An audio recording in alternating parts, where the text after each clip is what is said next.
the sales world gave me the opportunity to take my beautiful wife on a trip like that some people unfortunately will never get to experience. And I'll say this, they'll choose never to experience. Exactly.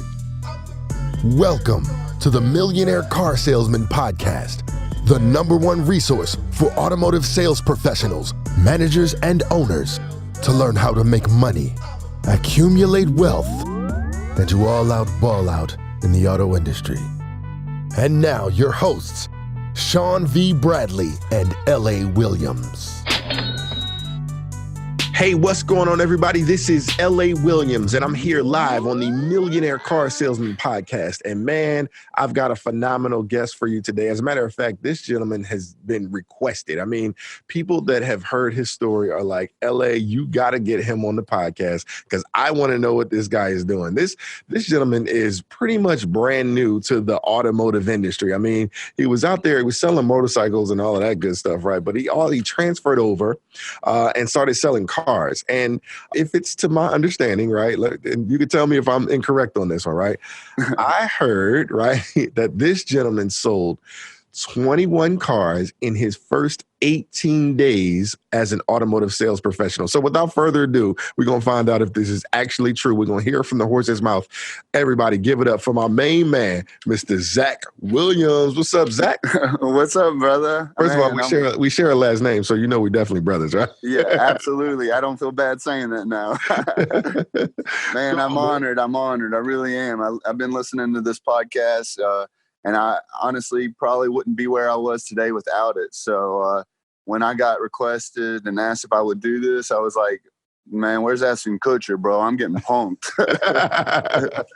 Well, no, man, we definitely appreciate you, man. This is super. This is great stuff.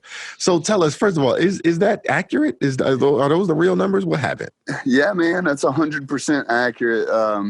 I am brand stinking new into the automotive industry. You know, I am as green pea as a pea can be, bro. I mean, but I hit the ground running, and you know, I didn't want to be one of these cats that was just sitting here making up excuses for not getting sales. Like, oh, I'm just waiting around for a lot up, or oh man, the internet department's just not giving me leads or this or that, you know? So I kind of took the reins in my own hands and was like, I know enough people. Everyone needs a car. Like, what is it that these other salespeople are doing that I'm not? You know, everyone has 24 hours in a day. So, you know, I don't care who you are. If someone else is doing it and you're not, you're either making an excuse not to do it or you're just not trying. So, yeah, man, those numbers are 100% accurate. It was funny because my first day, I ended up making a sale to one of my really good friends, and you know, I had that seller's high, right? You know, so I'm like walking around, I'm like, dude, this is cool. I got this, and of course, like, you know, my GM came in, Randy Hart, super super awesome dude, took me under his wing, but of course, you know, he gave me the GM speech. He's like, you know, I sold a car my first day too, man, you know, and I was like, all right, I got you. And then the second day I sold another car and I was like, okay. And then it just kept going to where the whole first week, I basically was batting 1,000. I mean, I was 5 days in, 5 cars sold. And then the second week, I only sold 4 my second week, so I was at 9. Only sold 4, he said, ladies and gentlemen. Right. So I'd only sold 4. So, you know, in my head, I was like, oh man, I've been here 10 days and I only sold 9 cars. Well, my third week, I ended up pulling my first hat trick and caught me back up to, you know, where I was batting 100 or 1,000, you know, 100% efficiency. So I just, man, I've been chasing this seller's high, you know, constantly just feeding off that positive energy and trying to apply it to, you know, pushing forward and keeping that momentum going. That is beautiful stuff, man. So there's so many questions that are popping into my mind, as you tell your story. First of all, look, the folks want to know, they want to know, like, what are you like? Do you wake up and eat for breakfast? They want to brush their teeth the way you do. They want to put their clothes on the same way you do, all of that good stuff. So I know I want to talk about that, but I'm going to rewind a little further back, people. So before this, you were in selling, what is it, Harley Davidson, is that right? Yeah, absolutely, man. Okay. If you were to see me, and then you were like, if this was a test, and you saw a picture of me, and then you saw a Harley Davidson logo, and then you saw a Ford emblem, all day long, you're gonna be like, this guy sells Harleys, right? Okay. Like the Harley world is just that's the lifestyle I live. I've had multiple motorcycles, multiple Harleys. I just eat, sleep, and breathe Harleys. That was my thing. And in fact, and I'm sure you'll want to dive off in this a little bit later, but I actually had 2013, I had a horrific motorcycle accident that I ended up like coding twice, like serious, like $1.2 million in medical bills. Like it was just a huge ordeal, like in Memphis, Tennessee. I had a lot of people just come together, and I literally had people like coming to the hospital to give blood in my name because I was bleeding so much. Like I went through 27 units of blood in 9 days. Like it's just a crazy story. We'll get into that later, I'm sure. But that, even after that, like I still rode, and it blew people's minds. So you love something. Exactly, man. Exactly. And so I got approached. It's a funny story. I'll kind of give you a quick background. I actually, in 2010, I started the clothing line, and same situation, hit the ground running with that. It kind of blew up in the Memphis area, and even got nation and worldwide there for a little while. Kind of took that momentum and then developed it into like a promotions company. And essentially what I would do is I would go to these different nightclubs and bars, and I had a plethora of DJs that I worked with. And I basically came to these bars, was like, hey, how much money do you make on this night? And they would tell me, and I'd be like, all right, if I can double that, will you pay me this much money? And of course they're like, well, absolutely. So I brought in a DJ, I brought in all my like video and photography work and all that. So dude, I did that for like 2 years. I basically got paid to party. So that's cool. Right. So a big part of my like little following came from that. So then it got to the point where I was like, all right, Zach, we got to think about our future here. Like we need to get into something, get your career moving in the right direction, still doing the same stuff you love, but man, let's get some benefits, bro. Like what's a 401k, but like let's get some insurance. So, I actually took a job as the sales and marketing coordinator for a Hard Rock Cafe. So, dude, I'm getting paid by, a killer company to do what I love. I was, throwing these concerts and these events and all that. And in fact, I was like, dude, what goes better with hard rock music than Harley Davidson's? And everyone was like, dang, we never thought of that. And I was like, so I put together this huge event, right, that involved Harley.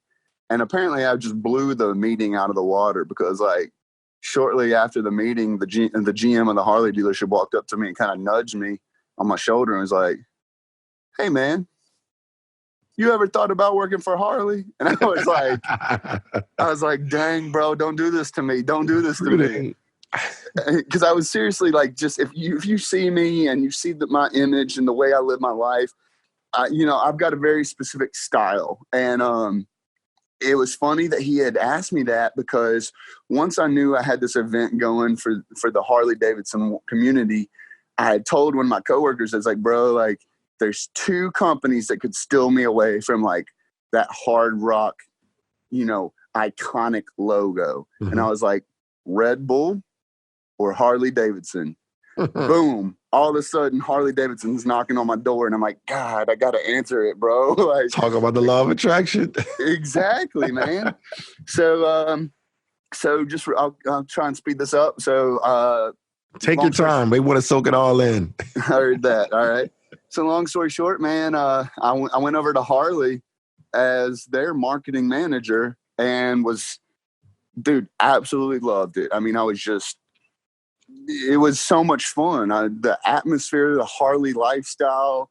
I mean, dude, we were throwing events on the weekends, grilling out for all free food, giving away free beer, and all the motorcycles and the good-looking girls and the tattoos and just it's that lifestyle. And I was just so taken over by it. So I did that for a while in the marketing world at the Harley dealership, and then management came to me and was like, "Hey, man, you talk to people real well." And I was like, "Thanks." I was like, "What's coming next?" I was like, "There's got to be a but or something." Like, you're a good person, but you're fired. Right. And so then all of a sudden they're like, "Have you ever thought about sales?" And I sat there and thought about it, and I was like, I mean, no, but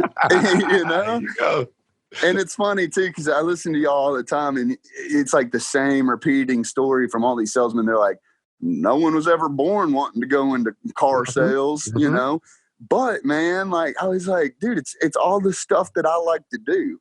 Like I like helping people out. I like talking to people, and I like fixing things. Like someone comes in needing a vehicle, there's something wrong. There's a broken piece of the puzzle that I can now help them fix that. And I love doing that with people.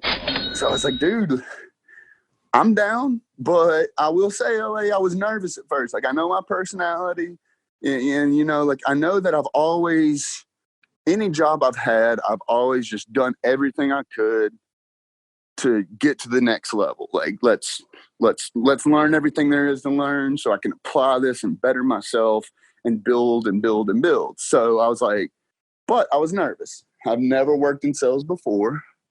So I told the manager, I was like, I'll do it on one condition. I was like, I'm at this point, I was about to be married like later on that year. So I was like, I can't set myself up for failure. So I was like, I'll move on one condition. I keep my same salary plus my commission.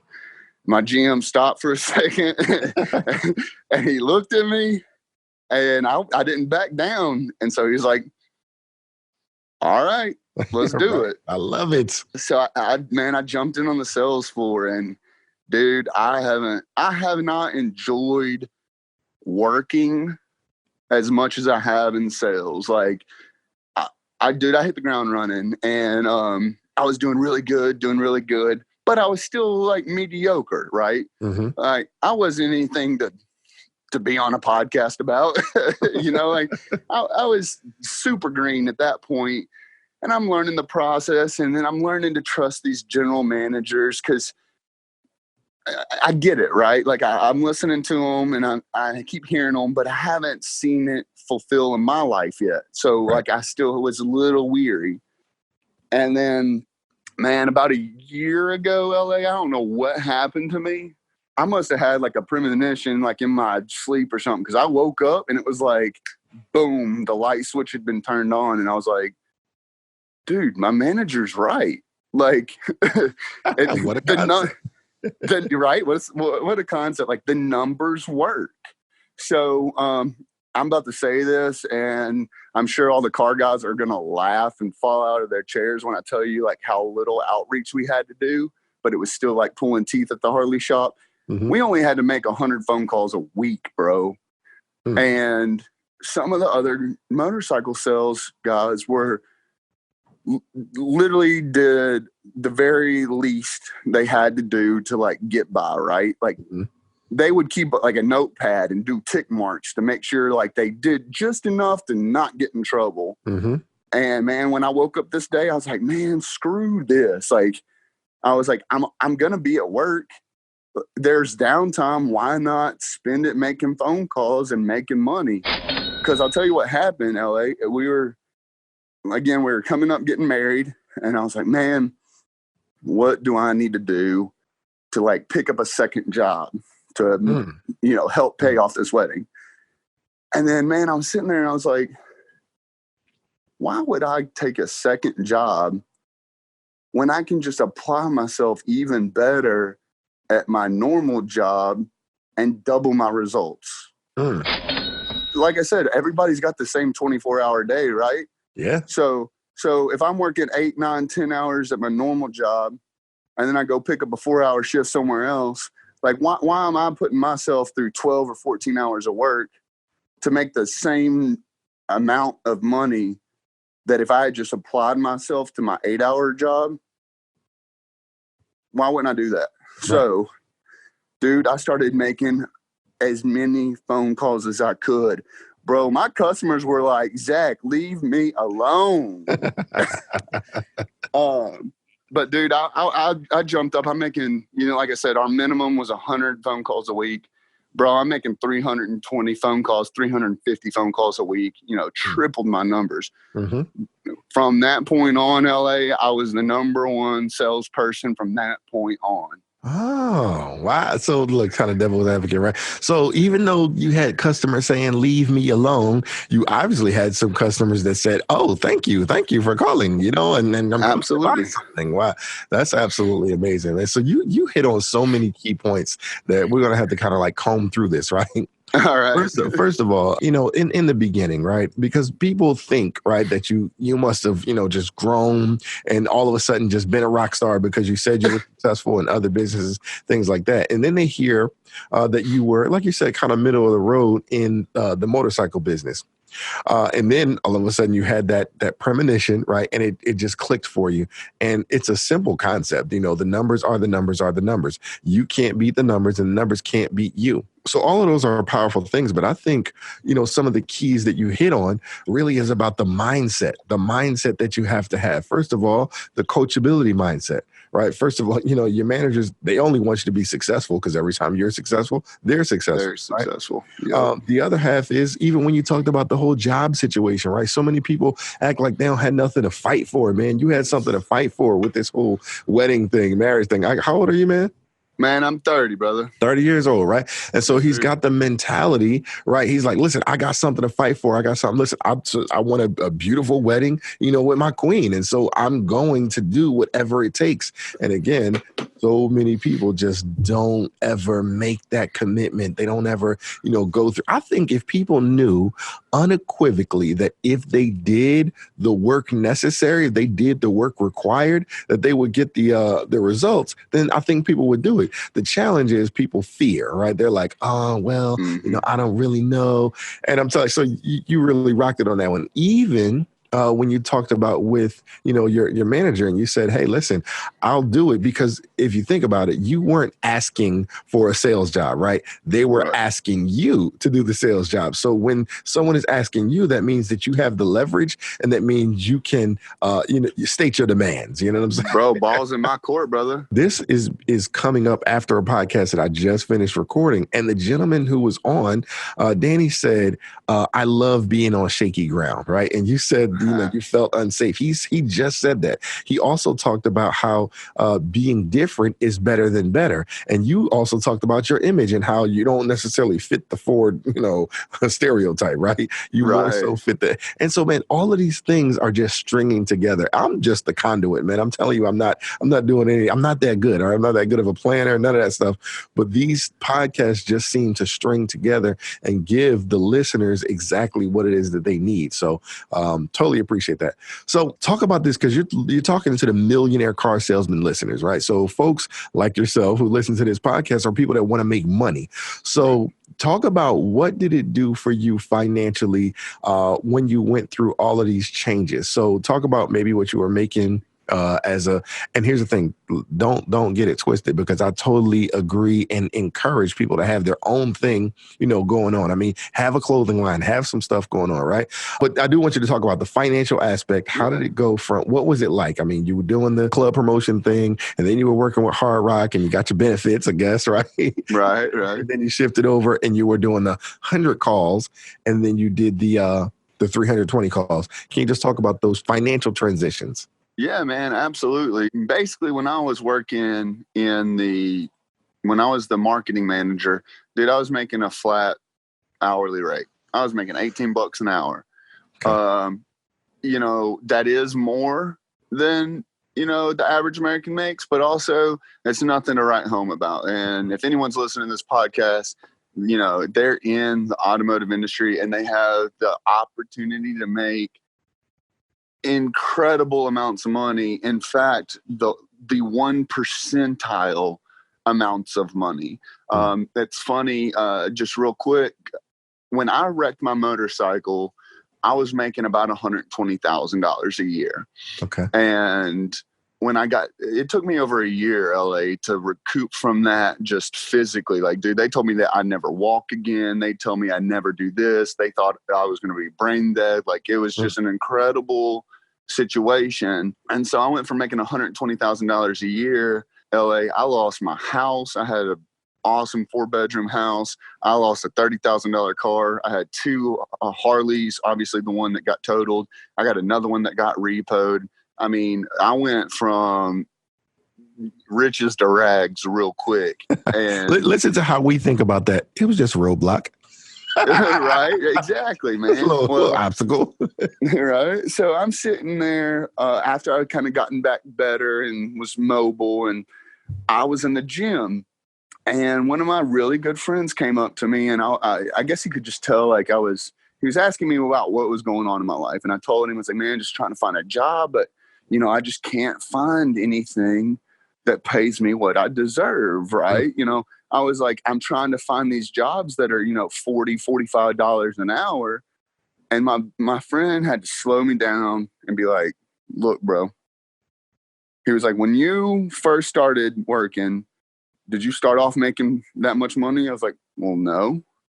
And he was like, well, how'd you get to make that money? I was like, man, I dedicated myself. I did what was necessary to get to the next level. Once I got there, I went satisfied. I knew I was better than that. So I applied myself again, got to the next level, and then so on and so on and so on. He's like, so you worked your way up from the bottom? I was like, yeah. He's like, dude, the amount of money you're talking about wanting to make is the top 1% of what Americans make. Now, granted, that's, that 6-figure to these billionaires is a big jump, but still, he was like, you're talking about something that if you ask 10 of your friends how much money they make, you're going to be the one making the most money, right? And I was like, okay, you're putting it in perspective for me. I just did the calculations, just so you know. I'm in the financial industry myself, and I was just at a convention, and it is actually about 95% of America makes less than $118,000 a year. So you were in the top 5%. Hey, man, I'll take it, bro. 5%. So that put me in perspective. So I was like, all right, let's start working, fine. Like, I'm going to work my way back up. Mm-hmm. So anyways, at this point, I'm making $18 an hour. And you did it before. That's the cool part. You did it before. So it's like, all right, I did it before. I could do it again. Exactly. So when they asked me to take on the sales floor, I was real nervous, and I told them straight up, I was like, bro, I got a wedding to plan and pay for. I was like, I'm not interested in 100% commission job. It is what it is. That's the position I'm in. And like you said, man, the ball was in my court because they came to me. They saw a number associated to me that I could make them. LA, I don't have the degree like you do, but it's so funny because if you ask me what 2 + 2 is, man, I'm gonna tell you 5. But if you ask me what $2 + $2 is, it's 4 all day long. If you put a simple dollar sign there, I'm on it, right? Like, I'm gonna know my money. So, I told them, I was like, I'm not interested in it. And so they accepted my offer at $18 an hour plus my commissions. And, obviously that was an increase, because I'm getting paid commissions on top of that. But that whole time that I was that mediocre salesman, I still wasn't, I was making good money, but I was like, dude, I know I can make more. And then, I woke up that one day and started doubling my numbers.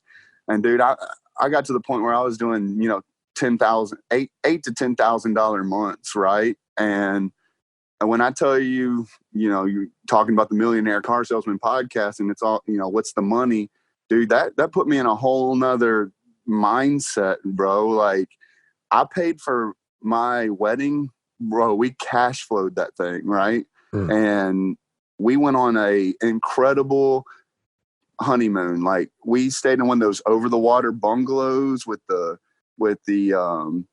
we had our own private butler 24/7. Like, it was seriously something out of a movie that people dream of.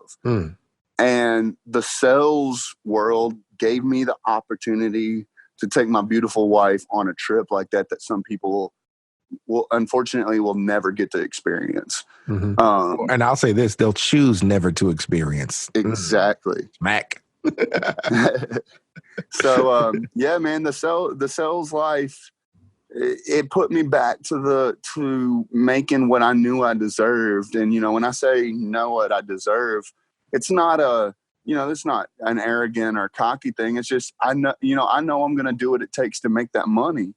And I know what my worth is. You know, coming from the marketing background, I know what an ROI is. You know, I know what a return on investment is. So when I go to these companies and I ask for my numbers, I'm going to show them what I can give them. And that either works for me or it doesn't. And if it doesn't work for me, it's fine. I still know what I'm worth, and I'm going to get paid that, because, I mean, my last 2 months before I left the Harley world, I put $93,000 in their pocket after they paid me. You know what I'm saying? Like, so I'm putting $45,000 a month more than in your pocket after you pay me. Who's not going to make that deal, right? Right. Absolutely. LA, if I could give you $45,000 a month, you're going to take it? You know it. Yeah, right. Every single time. Exactly. So, yeah, man, the Ford dealership came, they stole me, man. And it was funny because tell us that story. We definitely want to hear it. Yeah, man, I turned them down 3 times. That sounds like me and Sean Bradley. I turned him down a bunch of times. Oh, man. Well, look at you now. Yeah, right. Yeah, so I had a friend who was working at the Ford dealership, and she started asking me some questions. And it was funny because the way she was asking the questions, I thought she was interested in coming to work for the Harley dealership and not vice versa, right? So what'd she say? Tell us. Well, she was just asking, she's like, hey, man, like, you know, what's a salesperson over there make? And so in my head, I'm like, all right, well, I don't want to set her up for, right, some false information. So I was giving her about averages. So, on average, you make about this. This is the percentages they pay you, which the car guys are going to trip out too when I say this, because I did not realize how different the Harley world was from the car world. So I was making 7 to 10% of gross on my motorcycles. Right. But I averaged about 4,500 gross per unit sold. So my gross was a little bit more than the car world, but obviously that percentage was way low. So I'm giving her these averages, and she's like, okay. And, she's like, well, how many units a month do you sell? And I told her, which, I was probably averaging 18 a month, which, if you come to think about it, one sell every other day for something that someone doesn't need. To me, I thought I was doing pretty good, right? Right. And so I was in Memphis, which is a bigger population. However, we do have a dealership that I was competing with that is about 20 minutes away that was basically giving them away. So, just like the car world, you've got other people to compete with, and you're not just going to I'm not always going to sell a Ford just because I'm the only Ford dealership around, right? So I was trying to put that in perspective for her too. So then like a week later, she's like, hey, you want to come out here and work? And I was like, whoa, hold up, what? Blindside. Yeah, I was like, I was not expecting that. And then I was like, not really. And she was like, oh, okay, well, all right, have a good day. Like I think I caught her off guard too with my response. Then like a week later though, she was like, hey, I think you should really come out here and talk to my manager. And I was like, no, man, I'm like really good. Like, I love what I do. I make good money. I live 60 seconds away from my work. Like, I literally had just moved to be close to my work. I was like, I'm straight. And then she hit me up like 2 weeks later. And I was like, hey, we're in need of some new salespeople. And my general manager asked if I knew anyone that was good in sales. And of course, you're the first person that came to mind. And I was like, sweetheart, I'm straight. Like, I appreciate that, vote of confidence. And I'm humbled by that. I was like, but I really do like what I do. And honestly, LA, I think what was going on was, so I'd just been married. We had just found out we were pregnant. So I think I was like freaking out on the inside. I was like, man, there's no way I can make a career jump right before I have a little girl, especially like it would be one thing if I wasn't doing good, right? A career jump may not have been so scary, but it was like, dude, what if I make this gamble and I lose it all? Like, now, not only is it just Zach that I have to worry about, I was like, it's my wife and my daughter that would suffer. So I was nervous, man. And I think that's why I kept pushing it away. So finally, I text her back. I was like, hey, I'm open to having the conversation, because I talked to my wife about it, right? Well, I talked to my wife about it. We can have the interview. Yeah.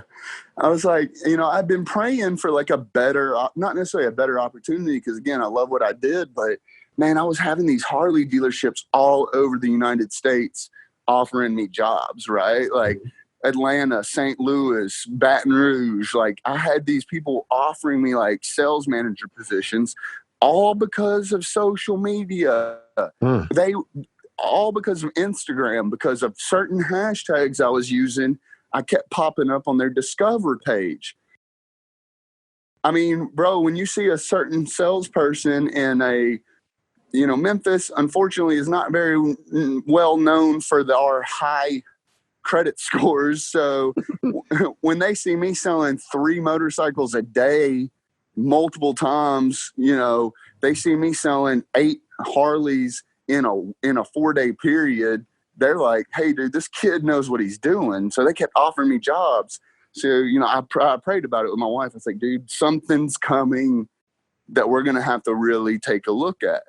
And then so I woke up and I was like, man, maybe it's this Ford offer. I never would have thought of that, right? Like, I loved what I did at Harley, so my mindset, I was so zoned in on like, I'm going to sell Harleys. I'm going to sell Harleys. I'm going to sell Harleys. I was completely overlooking this Ford offer. So I went out there and talked to him. And take your time, man. Listen, I know it's emotional. It was your dream job. I called my wife shortly after the interview, and I was like, "Hey, babe." She's like, "What's wrong?" I was like, "I screwed up." And she's like, "Oh no, you didn't get the job?" And I was like, "No, I should have asked for more money." Bro, dude, everything I said I wanted, they're like, "Okay, okay." Negotiation. Dude, I know. And I was like, oh man, I should have asked for more money, babe. But dude, to put it to you this way, 2020, I should triple what I was making at the Harley dealership. Wow. That is beautiful, man. That's what I'm saying. And that's what's supposed to happen in the daggum automotive industry. And that's beautiful stuff. So again, kind of talk about some of your keys. I heard you mention social media, some of your hashtags. Kind of talk about that. What are you doing, man? This is crazy. Again, 21 cars in 18 days. Huge. Okay. So if anyone listening, and because I know I've been very active in some of these Facebook groups, and especially the Millionaire Car Salesman Facebook group, I've been very, very active. So if the people listening haven't figured out by now, I am the tattooed sales guy. That is who I've branded myself. Before I made that jump, I was like, babe, what's going to happen when I go to a car lot and some old person gets out of their car and they see this dude that looks like he's straight out the pen? I was like, they're not going to want me to sell them a car. And she's like, dude, your personality is what's going to get you there. And I was like, oh, yeah, you're right. That ain't your market. Right? Right. They don't want to buy from you. That's not your market, man. Exactly. Selling to everybody, you're not selling to anybody. Trust me. Exactly. So I sat down and I was like, all right, well, we're going to have to market myself a specific way. Like, we're just going to have to own that persona, right? Like, I've got my throat tattooed. I've got my hands tattooed. I'm sleeved up. Like, there is no hiding these tattoos. So it's like, we're going to have to own this. So I started, Googling and searching, and, I've actually been coaching a couple of people off the Millionaire Car Salesman Facebook group. They're like, how do you do this? And I'm trying to get them set up with branding themselves. And I'm like, dude, coming up with your name or your slogan or whatever you're going to brand yourself is the hardest part about it.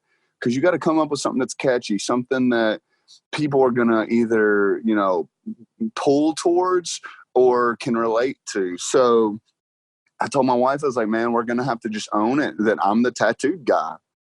And so I started searching, and when I recommend people searching, you got to search URLs for a website. You got to search and see if the Facebook page is available. You've got to search and see if the Instagram page is available. If you tweet, if the Twitter's available. There's a lot of working, gears in this to be able to pull this off right. Stuff that 20 years ago was totally not even, you could probably do the website thing, but think about it, 30 years ago, none of this stuff you were doing. So your managers and stuff can't even train you on this stuff when they were in the business 30 years ago. Sorry. Absolutely not, man. And that's why they've been kind of blown away, because I start talking to them about certain things and they're like, Zach, just do it. I don't even know what you're talking about. So yeah, man. So I locked down my URL. I built myself a website. I've got my three main social medias is my Facebook, my Instagram, and my YouTube. And you can find them all under The Tattooed Sales Guy. Shameless plug right there for you. Hey, love it. Love it. Right. So, man, I hit the ground running. I started promoting my business page, my Facebook business page, The Tattooed Sales Guy, 42 days ago, right? And I've only worked out of those 42 days, because actually within me starting this Facebook, or not this Facebook, but this transition to the Ford, we had our beautiful little baby girl. So I'm a brand new dad. So man, congratulations. Thank you, man. Thank you. That's a huge part of my like my push to be better. But so I've taken some time off in these last 42 days. Like I think I've only worked actually 23 days or 21 days, something like that, since I've started. But bro, since I started all my social media push, like my Facebook page has a page reach of 47.9 thousand page reaches, which are people that have seen my post on their newsfeed somehow, some way. And so like a lot of these people, like I'm teaching or trying to teach on how to utilize social media to their advantage in the car sales world, is your content. Your content has to be good. Just because it pops up in their newsfeed, if it's nothing that relates to them or they don't like it, they're just going to scroll right on past, and you're not getting that interaction that you need to start building your referral business. So actually, out of the 47.9 thousand page reaches, I'm averaging about 10% on page views, which is like 43, almost 4,400 page views, which means those people actually came to my page to check it out because of what they saw. Which is actually really good on social media, Conversion, believe it or not. Yeah, absolutely. It is. So yeah, man, I've just been utilizing that, building up all my content on both my website and all forms of social media for what is SEO. For anyone who doesn't know, search engine optimization. If you type in Google The Tattooed Sales Guy, bro, I'm like the top 10 hits, and it's all because of keeping this content moving and having good content that's relatable and having content that people can interact with. Because I've sold 24 cars in the last 23 days. I've worked 23 days. I've sold 24. So that's the update. That's my update. Yeah. So I'm still at 100% efficiency, which is my goal, man. But out of the 24 cars I've sold, only 2 have been lot ups. Like, I'm doing my best to push a referral based business. You know, I want to be appointment only. Like, I want to be so full up with appointments that I don't have time to look at the lot, much less sit around on a golf cart and wait for someone to walk up. It is what it is, man. I don't want to be that car salesman. And I would assume that everyone that's listening to this podcast doesn't want to be either, because just them listening to this podcast, they're already taking the step in the right direction to figure out what someone else is doing better than what they are. And that's why I came to this podcast. You know, I was told my wife, I was like, I'm real nervous about this phone interview. She's like, why? I was like, because LA is going to ask me, what book do I recommend? I was like, and babe, I don't read books. I was like, I am so daggone ADD. LA, I don't read books. I'm horrible at it. I'm just gonna be up front and bust myself out. So I was like, you know, but I'm not gonna let that be a crutch, right? Like, I'm not gonna be like, oh, I'm not a good reader because of my ADD. So, oh well, I guess I can't learn anything. No, man, I took it to podcasts. I took it to these Facebook groups. You know, I'm in like 4 or 5 different car sales Facebook groups, and I'm like a top fan or whatever Facebook calls you in those, because I interact so much with people, because, you know, I'm like a sponge, man. If someone feels like they can give me some insight or some knowledge, dude, I will take it all in. I'm open to take in any type of form of knowledge or advice. And it was funny because I actually had a guy message me last night, and he was like, hey man, I'd like to ask you some questions, but you know, if you don't have time or you don't feel like it, it's fine. I was like, no, man, like that's the most selfish thing anyone could do. I was like, I'm not where I'm at today if people didn't take me under their wing or answer my questions. You know, so why would I keep that flow of knowledge? Why would I dam that up and stop that with me, rather than still letting that, you know, flow downstream? I was like, man, I'm a big fan in karma. So like, I wouldn't be where I was today without this podcast, without a couple other podcasts and some, you know, these Facebook groups, and like Sean, like taking me in and answering some questions and giving me, you know, constructive criticism and stuff. So, so LA, I don't read books, but I'll listen to podcasts. That was awesome. No, and so when we were preparing for this podcast, you told me your thought process. You said, you know, you were a motorcycle salesman, and you said there was no, you know, obviously, you know, he's like, I'm not reading, but there was no motorcycle salesman podcast. And so kind of tell us that story real quick. Yeah, man. So like I said, I woke up that one day and I was like, I got to be better. What can I do to better myself? So I went to the podcast and I was like, all right, Harley salesman podcast, nothing. I was like, crap. I was like, motorcycle salesman podcast, nothing. I was like, oh man, what am I going to do? I was like, power sports salesman podcast, nothing. I was like, oh man, I'm going to start having to like cold call some like OGs in the business, and that's going to be my podcast. So I stumbled upon, you know, the Millionaire Car Salesman podcast. And so for about 6 months before I even, you know, I was still selling Harleys, for about 6 months, every morning in the gym. I wake up and I go to the gym, and every morning I was listening to Mr. L.A. Williams. And, you know, for all those that need to ball out in the automotive industry. So, you know, I just started taking all this knowledge in. And that's what was kind of so funny about when I got approached by the Ford company, as I was like, damn, I kind of feel like I already know what to do because of these podcasts, right?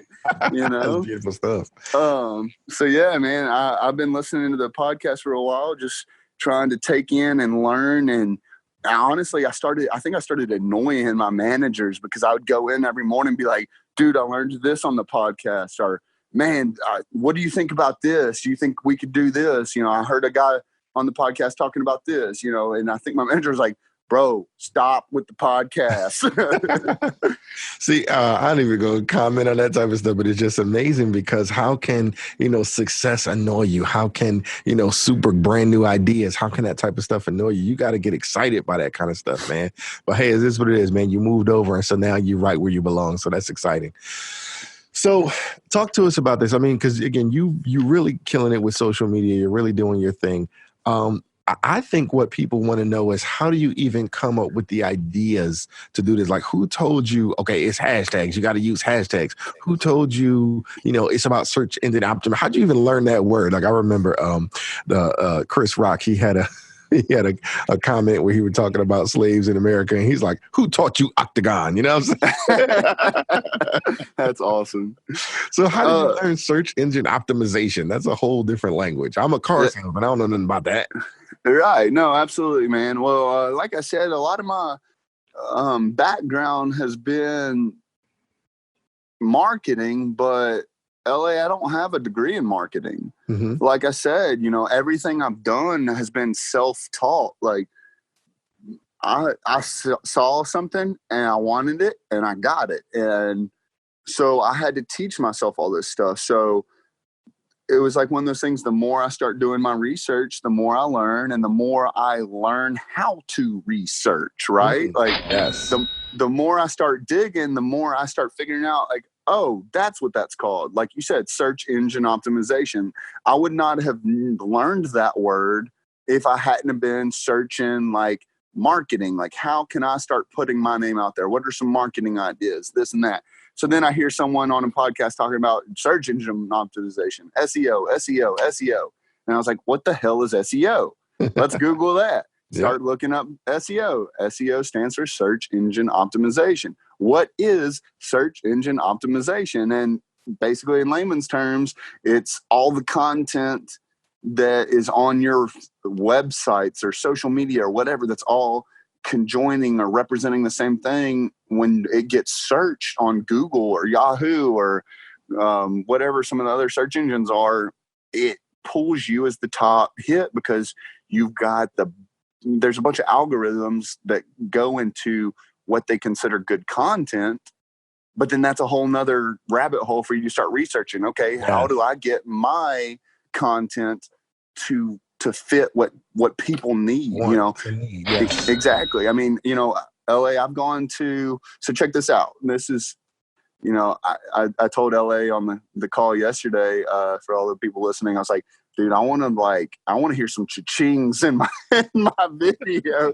I was like, I love it when I hear that, because I'll hear a cha-ching and then I'll go back and rewind it and listen to it again, just make sure I heard it right. Mm-hmm. So anyways, the human brain gets bored after about 3 seconds. Wow. Yeah. So you taught me something. I thought it was 8. Right. So I have gone towards, if you check out my page, The Tattooed Sales Guy, I am gone almost strictly to video usage. So I did this really cool thing, which I had never seen before. And actually, I've had a lot of people off these car industry groups ask me about it and start implementing it. And they're actually like sending me all their videos now and asking advice. But my reviews, I have gone to where I actually have hold my phone. I've bumped up to a GoPro now, but I'll do a video review. So I'll introduce myself. I introduce what car or the couple or the person. I introduce the car, and then I put the camera on them and ask them what their experience was with me. So now, and someone's quote unquote seeing my review, instead of just reading some black words on a white screen that has no emotion to it, they're seeing these people's faces. They're seeing these people's body language. They're seeing that, hey man, this person actually really means Zack was awesome, not just faking it for a Facebook review. Yep. So I've gone to all video. And another cool thing, LA, about the videos is your videos show how many times they've been viewed, right? Mm-hmm. Well, it's unfortunate, but it's the way of the world. And if we don't adapt to the way of the world, then we're going to get left behind. But people judge you, unfortunately, based off your views, right? Yes. It's a very unfortunate thing. But if someone's coming to buy a vehicle from the tattooed sales guy versus someone's coming to buy a car from the blind phone master, and the blind phone master has more views and more reviews and more likes, they're coming to you all day long. And it's a subconscious thing. So it's actually, as crazy as it is, and maybe I'll teach you something else when it comes to this. So there's a neurological, and I'm going to keep it kind of layman's terms, but there's like a neurological thing that happens in your brain when you get on social media. You are actually, while you're scrolling social media and you're flipping through Instagram, right? Mm-hmm. Okay, I just like this guy's post. I keep scrolling. All right, I just commented on this guy's post. Keep scrolling. I just like this girl's picture. There is a neurological thing that happens where you actually justify your time on social media. When in your brain, deep in your brain, when you feel like you've validated your time being on that social media, whether it be either receiving likes and comments mm-hmm. or giving likes and comments, once you feel like you've validated your time, that's actually when you get off. It's a subconscious and a neurological thing that happens. So I do it all the time. Exactly, man. So I try to feed off that, like I actually taught this to a school. My wife graduated, she is a hairstylist, and I actually came in and taught their entire class about branding themselves and Facebook marketing. And so basically, if you start seeing when I post at high volume times on social media. And I also post specific things. So unfortunately, a lot of people like to be on their phone while they drive, whether it be illegal or dangerous, they still do it. So if I am going to post what are most people doing between 7 a.m. and 9 a.m.? They're driving to work. So in traffic. So you don't have a lot of time to sit there and read a post that has a huge title. So that's when you want to keep your branding going. Like it can just be a simple logo or just a simple image that they can see that image standalone, not have to read anything and understand, oh, that was the tattooed sales guy that posted that. And then they keep scrolling. Generally around lunchtime is when they have, a little bit more time to dive into something. So I'll kind of post something with a little bit of a title or description for them to kind of read, light reading. Again, your 5 to 6 o'clock time, they're driving home. So again, nothing too wordy that it's going to distract them because they're just going to skip past it. Also, later on at night, you can kind of hit on something with a little bit more content and stuff because they're done, put the kids to bed and all that. Now the trick is, so Sunday is when you post your heartstring stuff. Most people are getting out of church. They've already, they've been preached to, so they've got their heart warmed up, and that's when you come in with the more emotional posts and stuff, and you kind of feed off that, that heartstring. So yeah, it's crazy. I wouldn't know any of this unless I just wanted to apply myself to better my brand and figure out how to make myself be 1% better tomorrow than I was today. Man, that's absolutely phenomenal stuff. You were giving people some major, major nuggets, man. So totally appreciate that. So here's the situation, man. When it comes to getting better, right? Obviously, you had to train yourself to do that. So talk about, the industry. What should people train on? How often should they train? Like, when did you go out and get this information? So I'll just tell you about myself. I'm the kind of person where I wake up.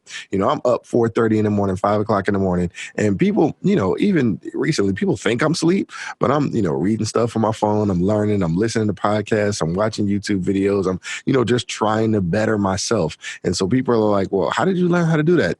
That's what waking up at 4:30 in the morning does. So that's what worked for me. But what worked for you? When did you learn this stuff? How did it work for you? Man, no, I 100% agree with the waking up earlier. So, if you can actually get yourself, so check this out. So if you can actually wake yourself up 2 hours earlier, and when I say wake up 2 hours earlier, I don't mean wake up 2 hours earlier, go to bed 2 hours earlier. Like if you can actually cut your 8 hours of sleep down to 6, and then obviously we can make up some of that time on our off days, because I don't want to put someone in a bad health situation. Right. So do your research and see what your body can handle. But and what I did, if you can take, and I'm going back to this, everyone has the same 24-hour day, right? Yep. So if you can actually wake up 2 hours earlier, and you multiply 2 hours times your 30-day month, that's 60 hours. That is now, LA, I'm getting 5 work weeks in a month versus Joe Schmo who's sleeping in is only getting 4. I get a whole extra 60-hour work week in my month by just waking up 2 hours earlier. So much to like what you said, dude, I've started waking up earlier now. Instead of in the gym or in my commute, instead of listening to music that does not apply anything to my life, I listen to podcasts, man. I'm trying to learn. I'm trying to figure out something that I don't know. Someone else, I mean, y'all got a guy that y'all just hosted on the podcast that's making $300,000 a year selling cars. He's doing the same thing I'm doing. He's got the same 24 hours in a day and the same 30 days in a month that I do. What is he doing that I'm not? That's it, man. And listen, I'm telling you, you're really cooking with fire, cooking with gas, they call it. Because, I mean, you're giving people exactly what they need to hear. Here's the situation. And even for me personally, I have something called 924, right? It's the whole, being blind. You don't see when, the lights are up and stuff like that. So what I want you to know is that don't do this stuff because we're telling you to do it. I think you should do it because you're excited to do it, because that's the reason why I wake up and click on podcasts. That's the reason why I click on YouTube, because I'm excited to learn something new. And so that's the reason. Because if you do it for any other reason, outside of your personal excitement, your personal desire, right? They talk about, I'll give you a book anyway, right? They talk about that in the book, Think and Grow Rich, right? Napoleon Hill's Think and Grow Rich, right? Desire is the beginning of all of this stuff, man. You got to have a burning desire. So that's amazing stuff. So here's the thing, man, because we've been chatting for a minute, man, and you've definitely been giving them some nuggets. I know you're in the Millionaire Car Salesman group. And so, of course, if people want to contact you, they can, get with you through there. But I want to know, in this short period of time, like, what do you love about the automotive industry? Oh, man. So I've always said growing up, like, grease, gas, and glory. If it's got a motor, I'm into it. Like, absolutely love them. I love that. That was the one thing when I was switching over from the Harleys. I was like, man, I don't know, like, if I'm going to like it as much. Dude, I'm having a blast, bro. Like, I just took in a 620 horsepower Z28 Camaro on trade last week. Dude, I've been driving the crap out of it. Like, dude, we just took in a 2018 GT350 on trade with 3,000 miles on it. Been driving the crap out of it. Dude, I'm loving it. I'm having a blast. And it's putting myself into a financial freedom state that some people, Grant Cardone will flip if he hears me say this guy's name, but I don't care. But we've been doing the whole Dave Ramsey thing and like getting out of debt, and I owe the automotive industry for that. But it's a funny thing. Dave Ramsey always says when you get out of debt, the grass feels greener, right? And that's 100% true, man.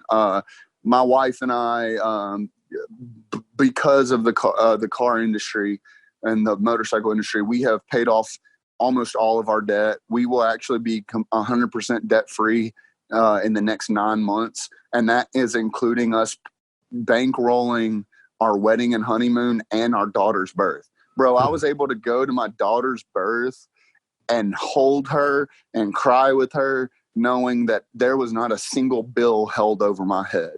Like, it made that experience that much better. And because this is the Millionaire Car Salesman podcast, and I know that you always bring that up, because of following the Dave Ramsey steps and then applying myself at my work to make more money and just better myself. Before I came to the Ford dealership at age 59 and a half, when my wife and I retire, before I came to the Ford industry, it was looking like we were going to end up with about $7.5 million in our retirement. And now it's looking closer to 12. And I'm not there yet, but if I can keep pushing it, I'm looking to have about $1 million in assets by the age of 55 if I continue growing the way I'm growing. Yeah. And I like what you just said. And I think I like it for different reasons, because you said if you continue to grow the way you're growing. Personally, I really believe you're going to grow bigger than that, right? I really believe by the time in the next 25 years, you're going to go back and listen to this podcast and be like, damn, I was thinking small. You know what I'm saying? Dude, I love it, telling man. you what I know, right? Because, dude, I love it. Yeah, so 100%, man. So listen, you're going to say stuff. You said a lot of stuff on this podcast that Grant will agree with, and a lot of stuff that Dave will agree with. It's not about, people agreeing or worrying about what you say, man. Listen, you gotta sing your song, right? Hey, it works for me, bro. Tell your story, man. So this has been absolutely phenomenal. So let's kind of close this thing out with a bang. What do you want people to know? I mean, if they are in the industry, and I don't know, because I would love to do a kind of a question and answer. Maybe we got to do a part 2 for this thing, where we do it on a Facebook Live where people can ask you questions directly, or kind of just do it on your own, whatever case, man. I'd love that. Hang out with you.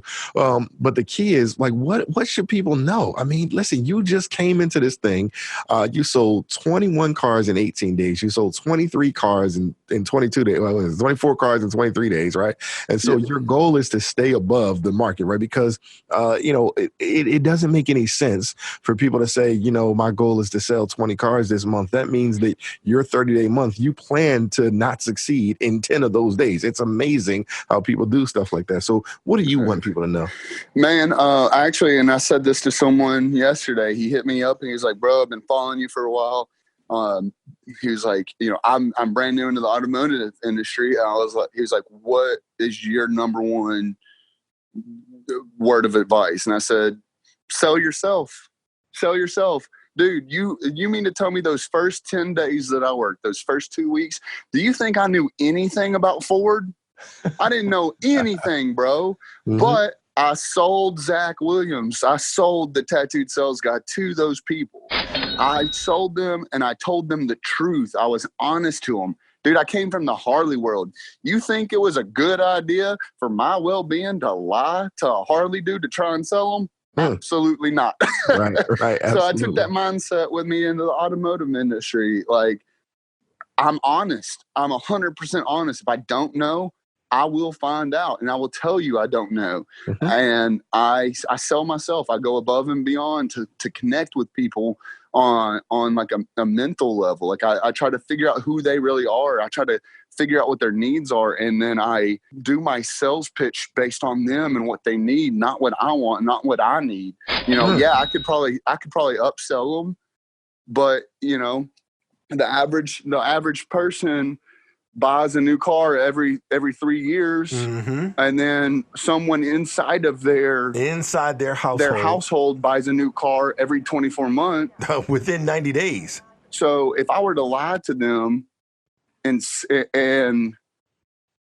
cheap them out of a good experience, then I've just shot myself in the foot for what, 5 sales in the next 6 years off that one customer. Crazy. So being honest, man, being honest, and sell yourself. The products will come. You'll get the knowledge on the products. You'll be able to talk about the products. But first off, if they don't like you, they're not going to buy from you. That's amazing stuff. So, man, I'm telling you, you plan on getting the referrals, right? The recurring business, it's all about that. And so, man, you've just been giving people the absolute nuggets that they need, man. So I totally appreciate you, just taking the time out to, hang out with our listeners, man, because I know that they're going to appreciate it, man. So listen, and here's the thing. I also want to say this because we didn't spend a lot of time, and I know we talked briefly about the car accident and all that good stuff, but I did that on purpose, right? Because so many times, people, they lay on stuff like that. They dwell on it, right? And it's like, oh, well, it's me, right? Even for me, I lost my sight and all that. Yeah. Okay, look, that guy was a daggone roadblock. You know what I'm saying? Like, exactly. Next, you know what I'm saying? Exactly, man. That's kind of the mentality. So hopefully, listen, and now trust me, I'm not wishing another accident like that on you, but hopefully you experience some stuff, right? Some adversity in your life, because I'm telling you, that's how you're going to get that number that you were thinking, that 12 million. That's how you're going to get that number to seem small to you, is because you're going to come up against some adversity, and you're going to have two options: either you attack or you retreat. But you never retreat; you always attack. And so that's some beautiful stuff, man. So again, like I said, listen, you are the average of the 5 people you spend the most time with, and you've just spending time with the Williams brothers, L.A. Williams and Zack Williams, man. So it's your turn. You got to go out there and be a millionaire car salesman. Thanks so much, everybody, for listening. Thanks for joining us, Zack. Yes, sir. My man. Ladies and gentlemen, if you like it, you love it, you want more of it, then don't wait for the next money show. Just go to bradleyondemand.com and take your career to the next level.